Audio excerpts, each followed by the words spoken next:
ಕಾರವಾರದ ಕಾಳಿ ಸೇತುವೆ ನಿರ್ಮಾಣದ ಕಾಮಗಾರಿ ಪೂರ್ವ ಸಿದ್ಧತೆ ಬರದಿಂದ ಸಾಗಿದ್ದು ಸುಮಾರು 50 ಅಡಿ ಉದ್ದದ ಕಬ್ಬಿಣದ ಪೈಪ್ಗಳನ್ನು ಸಿದ್ಧಪಡಿಸಿ ಇಡಲಾಗಿದೆ. ಕಾಮಗಾರಿ ಬಗ್ಗೆ ಐಆರ್ಬಿ ಅಧಿಕಾರಿಗಳನ್ನು ವಿಚಾರಿಸಿದಾಗ ನೂತನ ಕಾಳಿ ಸೇತುವೆ ನಿರ್ಮಾಣಕ್ಕೆ ಮುನ್ನ ಕಾಮಗಾರಿ ಕೈಗೊಳ್ಳಲು ಸೇತುವೆ ನಿರ್ಮಾಣದ ಉದ್ದಕ್ಕೂ ಬೃಹತ್ ಕ್ರೇನ್ಗಳನ್ನು ಸಾಗಿಸಲು ತಾತ್ಕಾಲಿಕ ಸೇತುವೆಯನ್ನು ನಿರ್ಮಿಸಲಾಗುತ್ತಿದ್ದು, ಈ ತಾತ್ಕಾಲಿಕ ಸೇತುವೆ ನಿರ್ಮಾಣಕ್ಕೆ ಈ ಉದ್ದನೆಯ ಪೈಪ್ಗಳನ್ನು ಬಳಕೆ ಮಾಡಲಾಗುತ್ತದೆ ಎಂದು ವಿವರಿಸಿದ್ದಾರೆ. ಈ ತಾತ್ಕಾಲಿಕ ಸೇತುವೆ ಕ್ರೇನ್ಗಳನ್ನು ನಿಲ್ಲಿಸಲು ವೇದಿಕೆ ರೀತಿಯಲ್ಲಿ ಕಾರ್ಯನಿರ್ವಹಿಸಲಿದೆ. ತಾತ್ಕಾಲಿಕ ಸೇತುವೆ ಮೇಲ್ಭಾಗದಲ್ಲಿ ಏರಿ ಕುಳಿತುಕೊಳ್ಳುವ ಕ್ರೇನ್ಗಳು ಕಾಮಗಾರಿ ಸಲಕರಣೆಯನ್ನ ಮೇಲೆತ್ತಿ ಕಾಮಗಾರಿಗೆ ಅನುಕೂಲ ಮಾಡಿಕೊಡಲಿವೆ. ನೂತನ ಕಾಳಿ ಸೇತುವೆ ಸಂಪೂರ್ಣವಾಗಿ ನಿರ್ಮಾಣಗೊಂಡ ನಂತರದಲ್ಲಿ ಈ ತಾತ್ಕಾಲಿಕ ಸೇತುವೆಯನ್ನ ತೆರವುಗೊಳಿಸಲಾಗುತ್ತದೆ. ಕಾಳಿ ಸೇತುವೆ ನಿರ್ಮಾಣ ಸ್ಥಳದಲ್ಲಿ ಒಂದು ಕಡೆ ಟೆಸ್ಟ್ ಫೈಲಿಂಗ್ ಮಾಡಲಾಗಿದ್ದು, ಈಗ ಪಕ್ಕದಲ್ಲೇ ಇನ್ನೊಂದು ಕಡೆ ಟೆಸ್ಟ್ ಫೈಲಿಂಗ್ ಕೆಲಸ ಕೂಡ ನಡೆಯುತ್ತಿದೆ.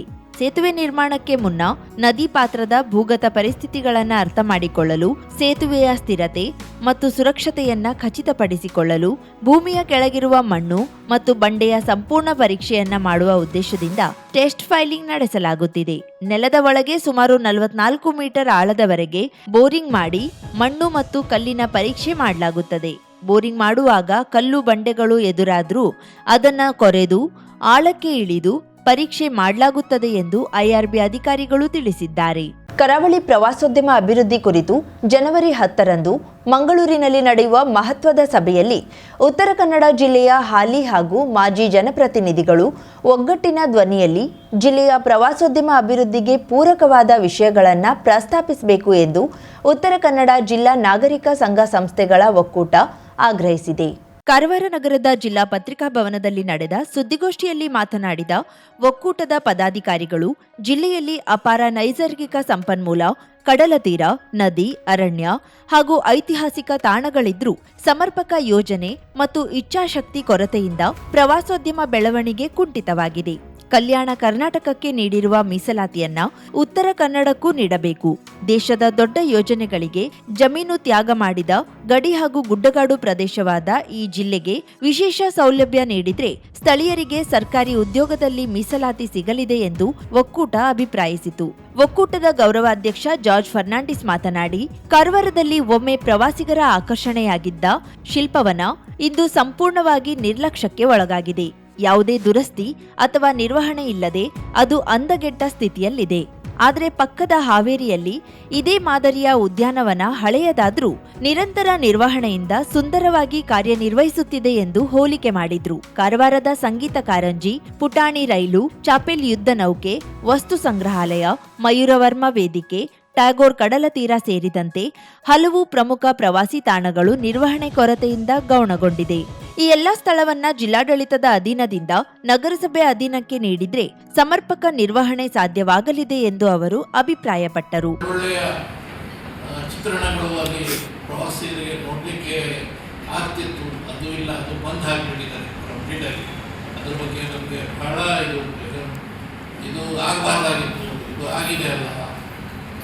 ಬಂದ್ ಮಾಡಬಾರ್ದಾಗಿತ್ತು, ಬಂದಾಗಿದೆ, ಯಾಕೆ ಬಂದಾಗಿದೆ, ಏನು ಬಂದಾಗಿದೆ ಅನ್ನುವಂಥ ವಿಚಾರಕ್ಕೆ ಮುಂದೆ ಇವತ್ತೇ ಇಡಲಿಕ್ಕೆ ಪ್ರಯತ್ನ. ಕೇಳಿದ್ರೆ ಕಾರವಾರದಲ್ಲಿ ಏನೋ ಉಂಟು ಹೇಳಿ ಬರ್ತಾರೆ ಜನ, ಆದರೆ ಇಲ್ಲಿ ರಾಕಾರ್ಡನೇ ಇಲ್ಲ ಅಂತ ಹೇಳಿದ್ರೆ ಇವತ್ತೇ ನೋಡಿ ಹಾವೇರಿ ಹೋಗಬೇಕಾದ್ರೆ ನಮಗೆ ದಾರಿಯಲ್ಲಿ ದೊಡ್ಡದು ಉಂಟು ಎಂಥದ್ದು ರಾಕಾರ್ಡ್ ಅಂತಾರೇ ಎಷ್ಟು ವರ್ಷ ಆಯಿತು ಬಂದುಟ್ಟ ಇಲ್ಲ ನಡೀತೇ ಉಂಟು. ನಮ್ಗೆ ಯಾಕೆ ಹಾಗೆ ಆ ರೀತಿ ಯಾಕೆ ಇದು ಮಾಡ್ತಾರೆ. ಎರಡನೇದು ನಿಮಗೆಲ್ಲ ಗೊತ್ತುಂಟು, ಇಲ್ಲಿ ಸಂಗೀತ ಕಾರಂಜಿ ಅಂತ ನೀರು ಮತ್ತು ವಿದ್ಯುತ್ ಮೂಲಕ ಸಂಗೀತ ಕಾರಂಜಿ ಅದನ್ನೂ ಬಂದ್ಬಿಟ್ಟು ಅದಕ್ಕೆ ಏನು ನಮ್ಮ ಮಕ್ಕಳು ನೋಡಬಾರ್ದ ಹೇಳಿ. ಒಕ್ಕೂಟದ ಅಧ್ಯಕ್ಷ ಮಾಧವ್ ನಾಯಕ್ ಮಾತನಾಡಿ, ಕಾರವಾರವು ಗೋವಾಕ್ಕೆ ಹೊಂದಿಕೊಂಡಿದ್ರೂ ಅಭಿವೃದ್ಧಿಯಲ್ಲಿ ಬಹಳ ಹಿಂದೆ ಉಳಿದಿದೆ.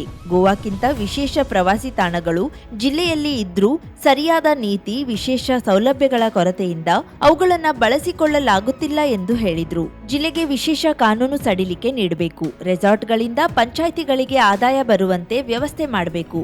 ಗೋವಾ ಮಾದರಿಯಲ್ಲಿ ತಾತ್ಕಾಲಿಕ ಪರವಾನಗಿ ನೀಡುವ ವ್ಯವಸ್ಥೆಯನ್ನ ಜಿಲ್ಲೆಯ ಬೀಚ್ಗಳಲ್ಲಿಯೂ ಜಾರಿಗೊಳಿಸಬೇಕು.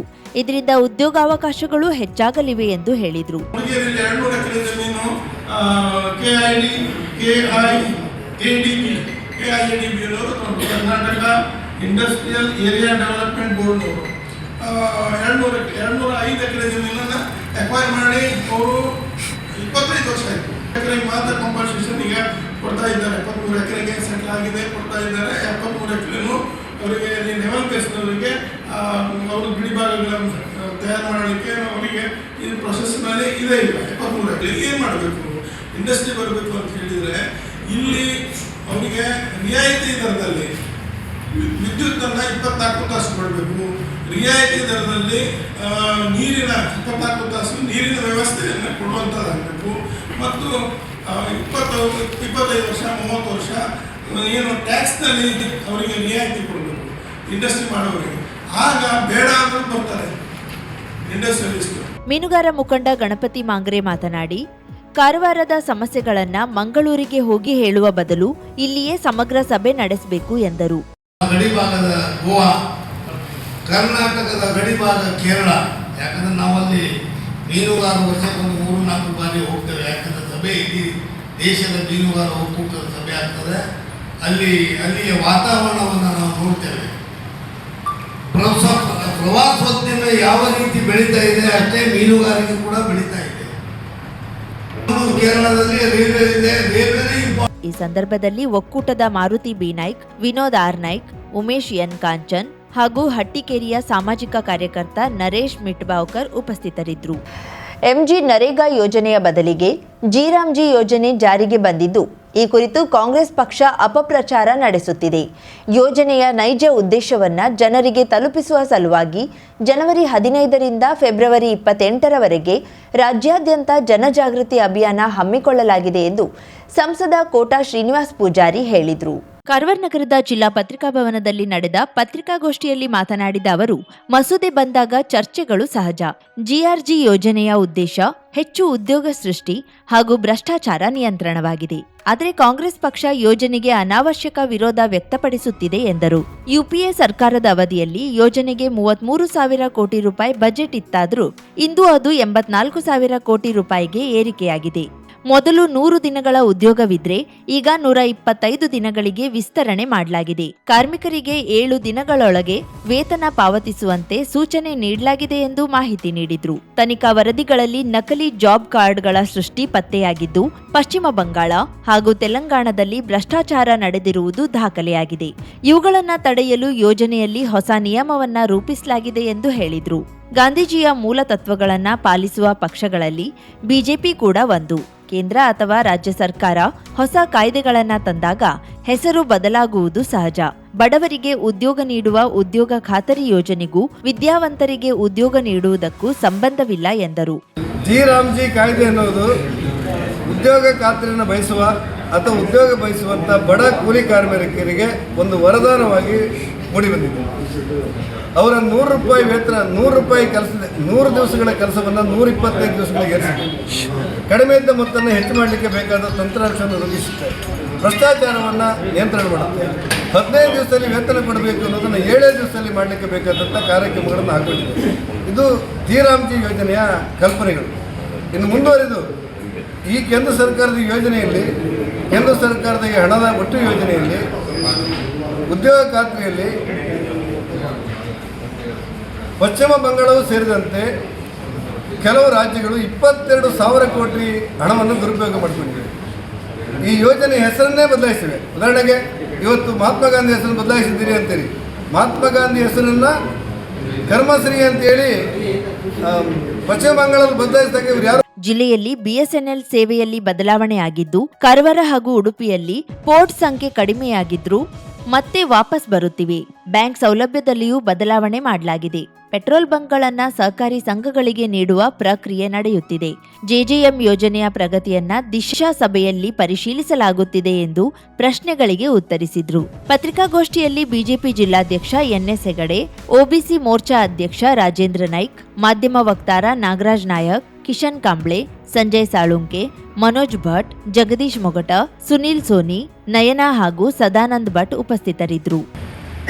ಯೋಜನೆಯನ್ನು ಏನು ಸಂಸತ್ನಲ್ಲಿ ಅಂಗೀಕಾರ ಆಯಿತು. ಈ ಹಿಂದೆ ಇರುವಂತಹ ಎಂಜಿ ನರೇಗಾ ಯೋಜನೆಯ ಬದಲಿಗೆ ವಿಬಿಜಿ ರಾಮ್ಜಿ ಯೋಜನೆಯನ್ನು ಸಂಸತ್ತಲ್ಲಿ ಅಂಗೀಕಾರ ಮಾಡಿದ್ರು. ಇದನ್ನು ಕೇಂದ್ರದಲ್ಲಿರುವಂತಹ ನಮ್ಮ ವಿರೋಧ ಪಕ್ಷಗಳು ಕಾಂಗ್ರೆಸ್ನವರು ಇದ್ರ ಬಗ್ಗೆ ಅಪಪ್ರಚಾರ ಮಾಡ್ತಾ ಸುಳ್ಳು ಹೇಳ್ತಾ ಜನರ ದಿಕ್ಕನ್ನು ತಪ್ಪಿಸುವಂಥ ಕೆಲಸವನ್ನು ಇವತ್ತು ಕಾಂಗ್ರೆಸ್ ಮಾಡ್ತಾ ಇದೆ. ಈ ಯೋಜನೆ ಬಗ್ಗೆ, ಈ BBG ರಾಮ್ಜಿ ಯೋಜನೆಯ ಬಗ್ಗೆ ಸಂಪೂರ್ಣ ಮಾಹಿತಿಯನ್ನು ಮಂಗಳೂರಿನಲ್ಲಿ ಜನವರಿ 10ರಂದು ನಡೆಯಲಿರುವ ಕರಾವಳಿ, ಮಲೆನಾಡು ಜಿಲ್ಲೆಗಳ ಪ್ರವಾಸೋದ್ಯಮ ಅಭಿವೃದ್ಧಿ ಕುರಿತಾದ ಸಭೆಯಲ್ಲಿ ಕರಾವಳಿ ಜಿಲ್ಲೆಗಳ ಜನಪ್ರತಿನಿಧಿಗಳು ಭಾಗವಹಿಸುತ್ತಾರೆ. ಅಭಿವೃದ್ಧಿ ವಿಚಾರದಲ್ಲಿ ಯಾವುದೇ ರಾಜಕೀಯ ಮಾಡುವುದಿಲ್ಲವೆಂದು ಉಡುಪಿ ಚಿಕ್ಕಮಗಳೂರು ಸಂಸದ ಕೋಟಾ ಶ್ರೀನಿವಾಸ್ ಪೂಜಾರಿ ತಿಳಿಸಿದ್ದಾರೆ. ಕಾರವಾರ ನಗರದ ಜಿಲ್ಲಾ ಪತ್ರಿಕಾ ಭವನದಲ್ಲಿ ಪತ್ರಕರ್ತರ ಜೊತೆ ಮಾತನಾಡಿದ ಅವರು, ಸಭೆಯ ಬಗ್ಗೆ ನಮಗೆಲ್ಲ ಪತ್ರ ಬಂದಿದೆ. ಹೀಗಾಗಿ ನಾವೆಲ್ಲ ಸೇರಿ ಸಭೆ ನಡೆಸುತ್ತೇವೆ. ಸಭೆಯ ಮೂಲಕ ನಮ್ಮ ಸಲಹೆಗಳನ್ನ ನೀಡುತ್ತೇವೆ. ಅಲ್ಲದೆ ಈ ಬಗ್ಗೆ ಕರಾವಳಿ ಅಭಿವೃದ್ಧಿಗೆ ರಾಜ್ಯ ಸರ್ಕಾರದಿಂದ ಅನುದಾನವನ್ನೂ ಕೇಳುತ್ತೇವೆ. ಅಭಿವೃದ್ಧಿ ವಿಚಾರದಲ್ಲಿ ರಾಜಕೀಯವಿಲ್ಲ, ಎಲ್ಲರೂ ಒಟ್ಟಾಗಿ ಹೋಗುವಂತೆ ಮಾಡುತ್ತೇವೆ ಎಂದು ಸಂಸದ ಶ್ರೀನಿವಾಸ್ ಹೇಳಿದರು.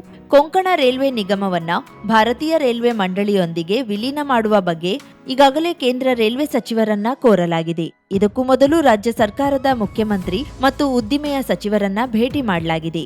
ಭಾರತೀಯ ರೈಲ್ವೆ ಮಂಡಳಿಯಲ್ಲಿ ಕೊಂಕಣ ರೈಲ್ವೆ ನಿಗಮ ವಿಲೀನವಾದ್ರೆ ಮಾತ್ರ ಕರಾವಳಿಯಲ್ಲಿ ರೈಲ್ವೆ ಅಭಿವೃದ್ಧಿ ಸೌಲಭ್ಯ ಕಾಣಲು ಸಾಧ್ಯವೆಂದು ಕೋಟಾ ಶ್ರೀನಿವಾಸ್ ಪೂಜಾರಿ ಹೇಳಿದರು. ಕೊಂಕಣ ರೈಲ್ವೆ ಮಾರ್ಗದ ವ್ಯಾಪ್ತಿಯ ಕೇರಳ, ಕರ್ನಾಟಕ, ಗೋವಾ ಮತ್ತು ಮಹಾರಾಷ್ಟ್ರ ರಾಜ್ಯದವರ ಭಾಗಿದಾರಿಕೆಯಲ್ಲಿ ಕೊಂಕಣ ರೈಲ್ವೆ ನಿಗಮ ಸ್ಥಾಪಿಸಲಾಗಿತ್ತು.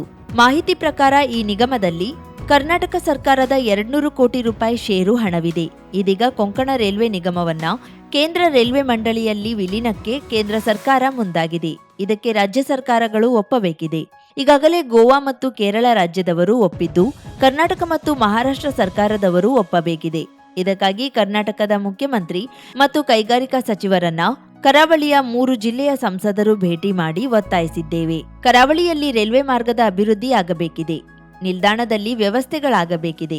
ದ್ವಿಪಥ ಮಾರ್ಗವಾಗದೇ ಇದ್ದಲ್ಲಿ ರೈಲುಗಳ ಸಂಚಾರ ಸುಗಮವಾಗಲು ಕಷ್ಟವಾಗಲಿದೆ. ಹಲವು ವರ್ಷಗಳಿಂದಲೂ ದ್ವಿಪಥ ಮಾರ್ಗದ ಬೇಡಿಕೆ ಇದೆ. ಹೀಗಾಗಿ ಕರಾವಳಿಯಲ್ಲಿ ರೈಲ್ವೆ ಸೌಲಭ್ಯಗಳ ಅಭಿವೃದ್ಧಿಗೆ ಕೊಂಕಣ ರೈಲ್ವೆ ನಿಗಮವು ಭಾರತೀಯ ರೈಲ್ವೆ ನಿಗಮ ಮಂಡಳಿಯಲ್ಲಿ ವಿಲೀನವಾಗುವುದು ಅಗತ್ಯವಿದೆ. ಈ ಬಗ್ಗೆ ಪ್ರಯತ್ನಗಳು ಸಾಗಿದ್ದು, ಶೀಘ್ರದಲ್ಲೇ ಇದು ಇತ್ಯರ್ಥದತ್ತ ಬರಲಿದೆ ಎಂದು ಸಂಸದ ಕೋಟಾ ಶ್ರೀನಿವಾಸ್ ವಿಶ್ವಾಸ ವ್ಯಕ್ತಪಡಿಸಿದ್ರು. ಕರಾವಳಿ ಅಭಿವೃದ್ಧಿ ವಿಚಾರದಲ್ಲಿ ರಾಜಕಾರಣವನ್ನು ಮರೆತು ಎಲ್ಲರೂ ಒಟ್ಟಾಗಿ ರಾಜ್ಯ ಸರ್ಕಾರ ಕೊಡ್ತೇವೆ ಮತ್ತು ಅವರಿಂದ ಅನುದಾನವನ್ನು ನಿರೀಕ್ಷೆ ಮಾಡ್ತೇವೆ. ಸಿಆರ್ಜೆಡ್ ಕಾನೂನು ಇದು ಅನ್ನು ಸಡಿಲಿಕೆ ಬಗ್ಗೆ ಈಗಾಗಲೇ ಸ್ವಲ್ಪ ಸಡಿಲಿಕೆ ಆಗಿದೆ ಅಂತ ಸುತ್ತಿದೆ. ಆದೇಶ ನಾನು ನೋಡಿದೆ. ಕೊಡಿ ಮಾತ್ರ ಚರ್ಚೆ ಮಾಡಿದ್ರೆ ಹೋದರೆ ಗುರಿ ಮುಟ್ಟೋದಿಲ್ಲ. ಈ ಕೊಂಕಣ ರೈಲ್ವೆನ ಜಾರ್ಖಂಡೀಸ್ ಮಾಡುವಾಗ 4 ರಾಜ್ಯಗಳ ಸಹಭಾಗಿತ್ವವನ್ನು ತೆಗೆದುಕೊಂಡು ಮಾಡಿದ್ದಾರೆ. ಅದರಲ್ಲಿ ಗೋವಾ, ಕೇರಳ, ಕರ್ನಾಟಕ, ಮಹಾರಾಷ್ಟ್ರ ಇದೆ. ಈ ವಿಲೀನ ಮಾಡಬೇಕಂತ ನಾವು ಯಾಕೆ ಹೇಳ್ತೇವೆ ಅಂತ ಹೇಳಿದರೆ, ಈ ವಿಲೀನ ಮಾಡೋದ್ರಿಂದಾಗಿ ಡಬಲಿಂಗ್ ಆಗುತ್ತೆ ಹಳಿಗಳು.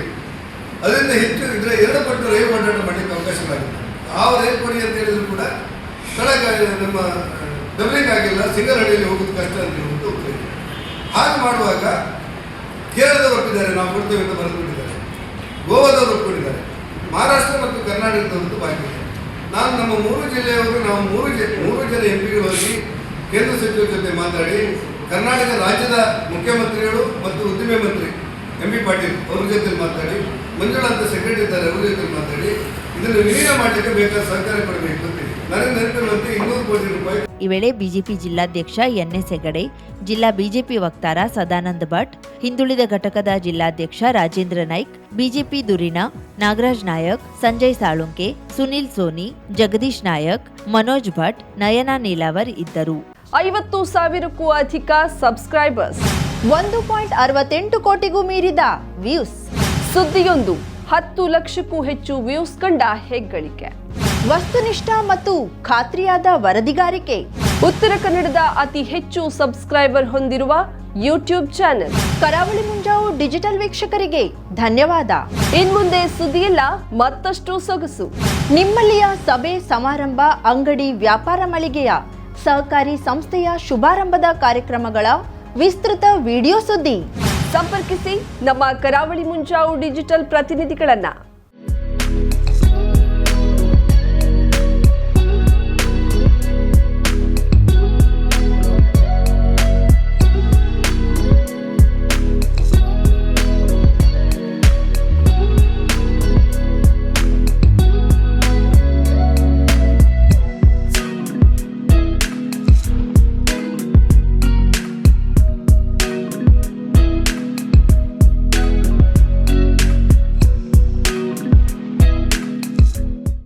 ಸಮಾರಂಭ ನಿಮ್ಮದು, ಸಂಭ್ರಮ ನಮ್ಮದು. ನೋಡ್ತಾ ಇರಿ ಕರಾವಳಿ ಮುಂಜಾವು ಡಿಜಿಟಲ್.